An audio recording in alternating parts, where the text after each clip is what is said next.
شمائل ندوی نے جو سوال اٹھایا وہ سوال کسی فرد سے نہیں بلکہ ایک زمانے، ایک سوچ اور ایک دیکھنے والوں کی نظر سے ہے۔ جب کوئی بااثر شخصیت بار بار مذہب، خاص طور پر اسلام کو پسماندگی، تشدد کے ساتھ جوڑتی ہے تو سوال یہ نہیں رہتا کہ وہ اپنی رائے دے رہا ہے، بلکہ یہ سوچ بن جاتی ہے کہ کیا یہ رائے ایک پوری تہذیب کے خلاف تعصب میں بدل رہی ہے۔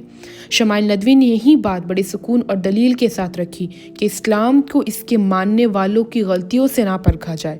اسلام ایک مکمل ضابطۂ حیات ہے جو علم، سوال اور گفتگو کی دعوت دیتا ہے، لیکن جب بات یک طرفہ ہو اور بار بار ایک ہی مذہب کو نشانہ بنایا جائے تو خاموش رہنا بھی ناانصافی ہے۔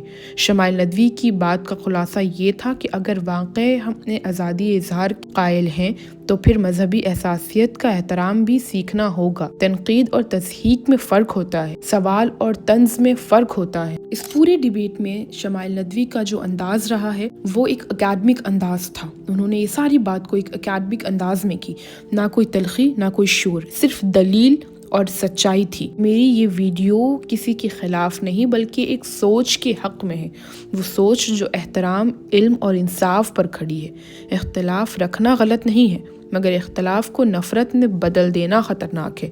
اللہ ہمیں حق کی بات کہنے اور حق کی بات سننے کی توفیق دے۔ And the last I want to conclude with that this debate rose mainly because of the personality of Javed Akhtar. But in the end, the theory of atheism faced a setback. More importantly, this clash reminds us that the freedom of speech should never become freedom of mock faith. Freedom to mock faith, dialogue is healthy, but disrespect is not. That's it for the video. Thank you.